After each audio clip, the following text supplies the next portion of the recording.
സൂറത്തുൽ മുഅ്മിനൂൻ എങ്ങനെയാണ് ആരംഭിച്ചത്? ഖദ് അഫ്ലഹ അൽ മുഅ്മിനൂൻ. ഖദ് അഫ്ലഹ അൽ മുസല്ലൂൻ എന്നല്ല, ഖദ് അഫ്ലഹ അൽ മുസക്കൂൻ എന്നല്ല, ഖദ് അഫ്ലഹ അൽ മുതസദ്ദിഖൂൻ, ഖദ് അഫ്ലഹ അൽ സാകിറൂൻ, ഖദ് അഫ്ലഹ, അങ്ങനെയല്ല. ദിക്ർ ചൊല്ലുന്നവർ വിജയിച്ചു എന്നല്ല, നിസ്കരിക്കുന്നവർ വിജയിച്ചു എന്നല്ല, നോമ്പ് നോറ്റവർ വിജയിച്ചു എന്നല്ല. ഖദ് അഫ്ലഹ അൽ മുഅ്മിനൂൻ, മുഅ്മിനീങ്ങൾ വിജയിച്ചിരിക്കുന്നു.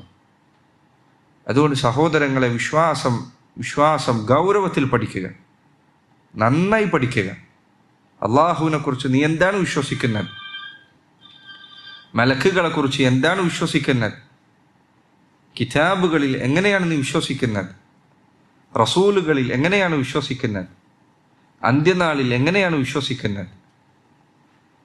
ഖദറിൽ, അള്ളാഹുവിൻ്റെ വിധിയിൽ എങ്ങനെയാണ് വിശ്വസിക്കുന്നത്?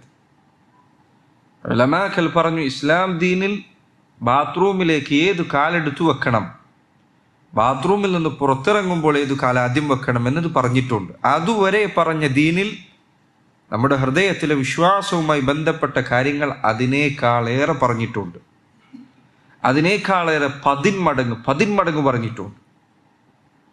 അതുകൊണ്ട് സഹോദരങ്ങളെ, പല ആളുകൾക്കും വിശ്വാസം പഠിക്കുക എന്നത് അത് ഞാൻ പഠിച്ചതല്ലേ, ഇനി എന്തു പഠിക്കാനാണുള്ളത് എന്നാണ് ചിലരെങ്കിലും വിചാരിക്കാറുള്ളത്. അങ്ങനെയല്ല.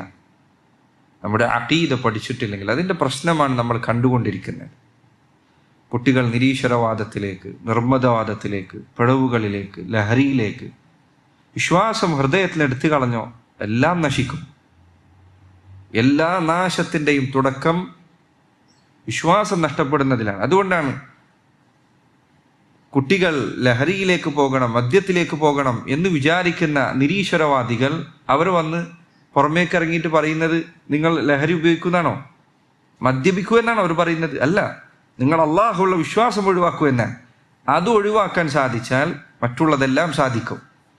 നിങ്ങൾ വിഭജിക്കൂ എന്നിട്ട് എന്നാണോ അവർ പറയുന്നത്? അല്ല.